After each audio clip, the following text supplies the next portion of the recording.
Baik, materi yang pertama adalah belajar. Belajar adalah proses dasar dari perkembangan manusia yang melibatkan dua unsur, yaitu jiwa dan raga. Belajar merupakan kunci paling utama dalam setiap usaha manusia. Segala aktivitas dan prestasi hidup manusia pun tidak lain adalah hasil dari belajar. Sedangkan apa itu psikologi belajar? Psikologi belajar adalah sebuah disiplin psikologi yang berisi tentang teori-teori psikologi mengenai belajar, terutama bagaimana cara individu melakukan pembelajaran. Kajian psikologi tidak hanya meliputi penyelidikan apa dan bagaimana, tetapi juga tentang mengapa tingkah laku tersebut dilakukan dan berusaha memahami alasan atau motivasi dari pikiran dan perasaan manusia. Secara garis besar, ruang lingkup psikologi belajar terbagi ke dalam 3 pokok. Yang pertama adalah pokok bahasan mengenai belajar, seperti tentang teori-teori dalam belajar dan juga prinsip-prinsip dalam belajar.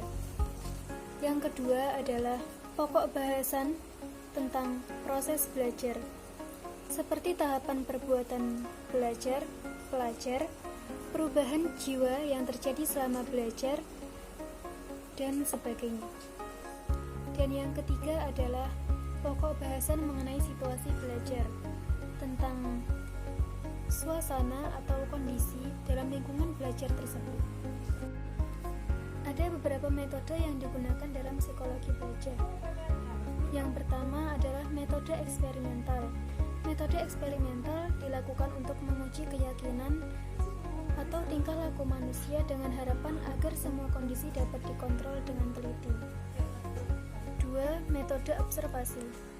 Metode observasi adalah cara untuk mempelajari kejiwaan dengan pengamatan yang teliti, sistematis, dan disengaja. Yang ketiga ada metode genetik. Metode genetik adalah observasi pada masa pertumbuhan dan perkembangan, baik fisik, mental, maupun sosial anak, serta hubungan antara anak dengan anak yang lain ataupun orang tua. Yang keempat ada metode riwayat hidup atau klinis. Metode ini bertujuan untuk menyelidiki gejala kejiwaan, yakni dengan cara mengumpulkan riwayat hidup yang bersangkutan. Dan yang terakhir ada metode tes. Metode tes ini bertujuan untuk mengukur segala kemampuan, ciri kepribadian, sikap, prestasi, serta minat dan bakat dari masing-masing individu. Ada beberapa teori yang bisa digunakan dalam proses pembelajaran. Yang pertama adalah teori behaviorisme. Behaviorisme adalah suatu teori yang menekankan pada perubahan tingkah laku sebagai hasil dari interaksi antara stimulus dan respon. Behaviorisme mempunyai beragam akar filosofis, seperti realisme yang berpusat pada alam, positivisme yang membagi manusia menjadi 3 tahapan dengan pola pikir yang berbeda, dan materialisme yang menegaskan bahwa realitas dapat dijelaskan dengan hukum-hukum materi dan gerak. 2. Teori kognitif.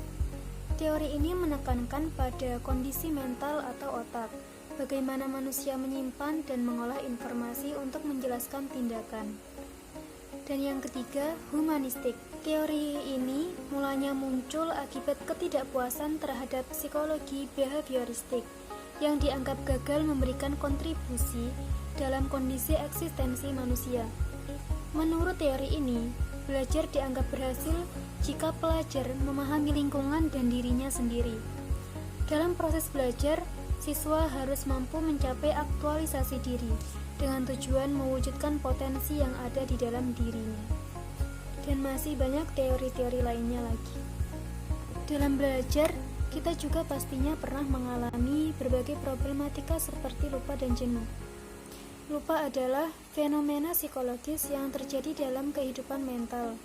Hilangnya informasi dari ingatan jangka pendek disebabkan oleh beberapa hal, yaitu gangguan dan waktu. Ada beberapa faktor penyebab terjadinya lupa. Yang pertama, terjadinya depresi atau tekanan. Yang kedua, perubahan lingkungan atau perubahan sikap dan lain sebagainya.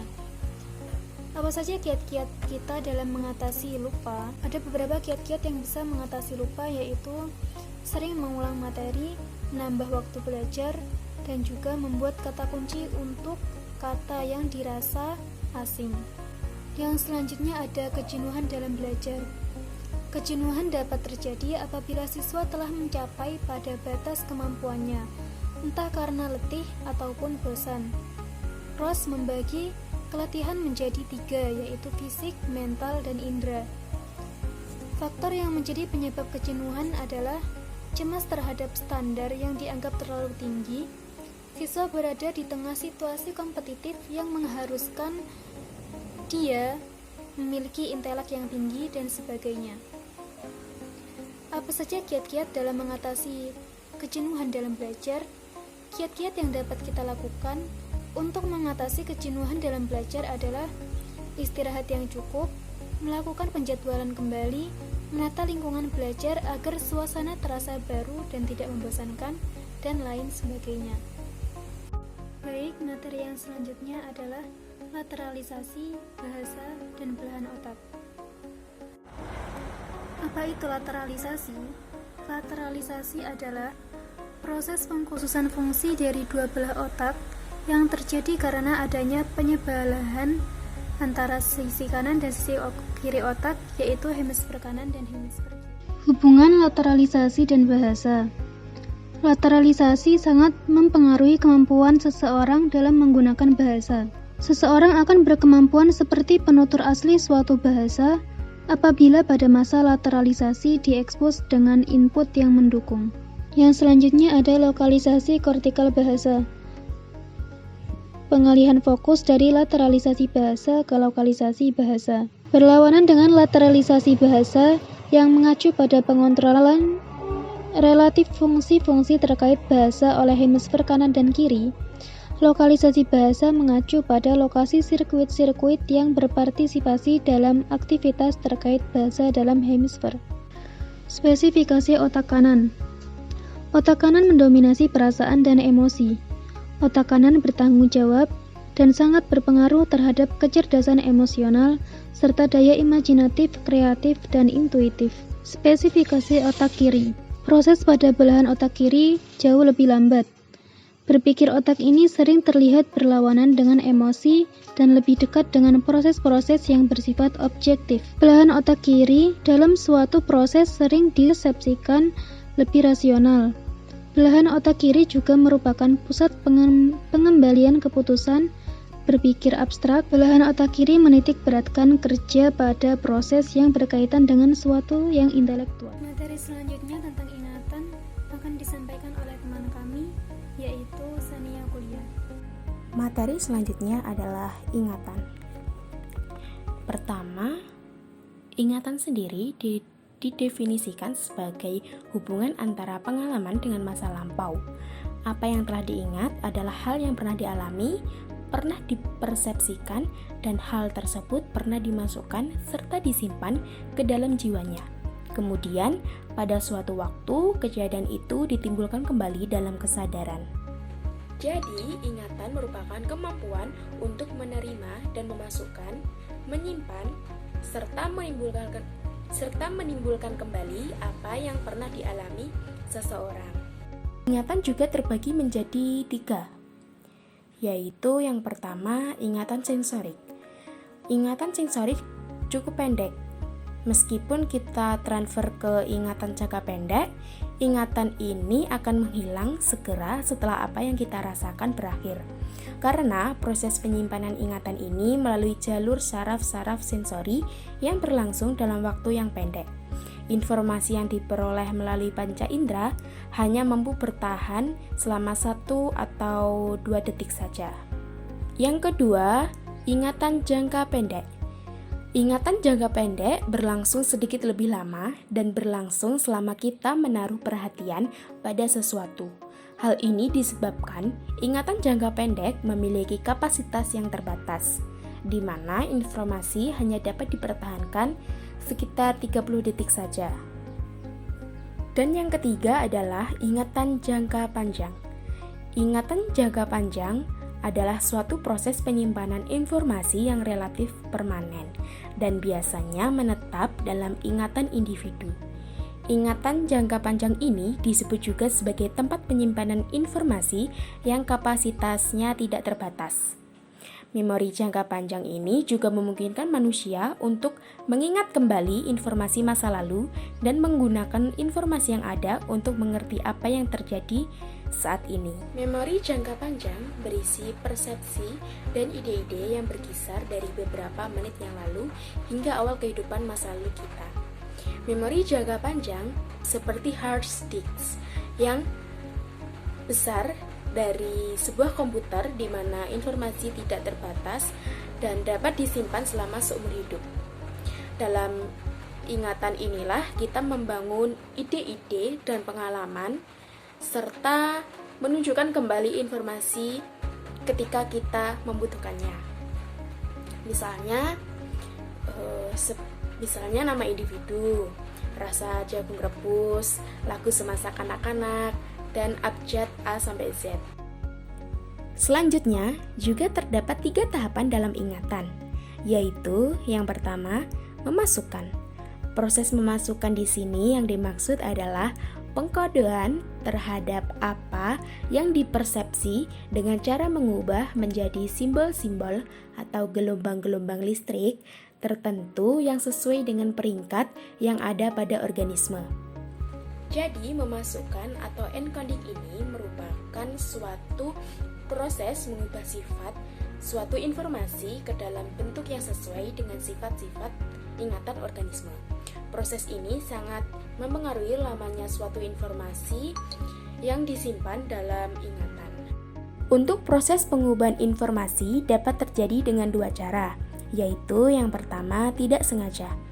Hal ini terjadi apabila hal-hal yang diterima oleh indera dimasukkan dengan tidak sengaja ke dalam ingatannya. Contohnya, anak-anak yang akan mendapatkan apa yang diinginkannya jika ia menangis keras sambil berguling-guling. Dan cara yang kedua, sengaja, yaitu apabila individu dengan sengaja memasukkan pengalaman dan pengetahuan ke dalam ingatannya. Contohnya, mahasiswa yang sengaja memasukkan segala hal yang dipelajarinya di perguruan tinggi. Selanjutnya, tahap yang kedua, yaitu menyimpan. Yang dimaksud adalah penyimpanan terhadap apa yang telah diproses dalam proses memasukkan atau encoding, apa yang dipelajari atau apa yang dipersepsi. Sesuatu yang telah dipelajari biasanya akan tersimpan dalam bentuk jejak-jejak dan bisa ditimbulkan kembali. Jejak-jejak tersebut bisa juga disebut dengan memory trackers. Walaupun disimpan, namun jika tidak sering digunakan, maka memory trackers ini bisa sulit untuk ditimbulkan kembali, bahkan juga hilang. Dan ini yang disebut dengan kelupaan. Tahapan yang ketiga, yaitu menimbulkan kembali. Menimbulkan kembali di sini dimaksudkan kepada hal-hal yang disimpan dalam ingatan. Proses mengingat kembali merupakan suatu proses mencari dan menemukan informasi yang disimpan dalam memori untuk digunakan kembali bila dibutuhkan. Mekanisme dalam proses mengingat kembali sangat membantu seseorang dalam menghadapi berbagai macam persoalan sehari-hari. Seseorang dikatakan belajar dari pengalaman karena ia mampu menggunakan berbagai informasi yang telah diterimanya di masa lalu untuk memecahkan berbagai masalah yang dihadapinya saat ini. Terdapat 3 cara untuk menimbulkan kembali ingatan yang sudah disimpan, yaitu yang pertama, recall atau mengingat, yaitu proses mengingat kembali informasi yang dipelajari di masa lalu tanpa petunjuk yang dihadapkan pada organisme. Contohnya, mengingat nama seseorang tanpa kehadiran orang yang dimaksud. Cara yang kedua, recognize atau mengenal, yaitu proses mengenal kembali informasi yang sudah dipelajari melalui suatu petunjuk yang dihadapkan pada organisme. Contohnya, mengingat nama seseorang saat ia berjumpa dengan orang yang bersangkutan. Cara yang ketiga, redintegratif, yaitu proses mengingat dengan menghubungkan berbagai informasi menjadi suatu konsep atau cerita yang cukup kompleks. Proses mengingat reintegratif terjadi bila seseorang ditanya sebuah nama. Misalnya, Sinti Nurbaya. Siti Nurbaya ini tokoh sinetron, maka akan teringat banyak hal dari tokoh tersebut karena orang tersebut telah menontonnya berkali-kali, seperti itu. Untuk materi selanjutnya yaitu amnesia yang akan disampaikan oleh Mbak Karina Harni.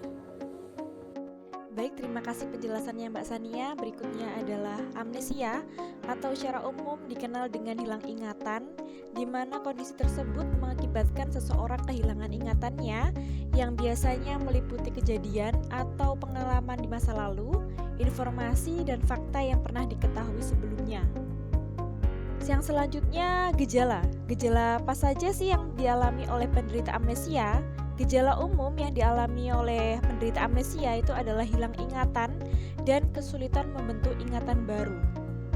Selain dari gejala umum tersebut, ada gejala-gejala lain yang dialami oleh penderita amnesia. Yang pertama, kesulitan untuk mempelajari informasi yang baru diterimanya, kesulitan untuk mengingat peristiwa masa lalu dan informasi yang baru, mengalami gangguan neurologis seperti gerakan dan tremor yang tidak terkoordinasi, sering mengalami kebingungan atau disorientasi, mengalami gangguan pada memori jangka pendek atau seluruh memori, dan kesulitan dalam mengenali wajah atau lokasi.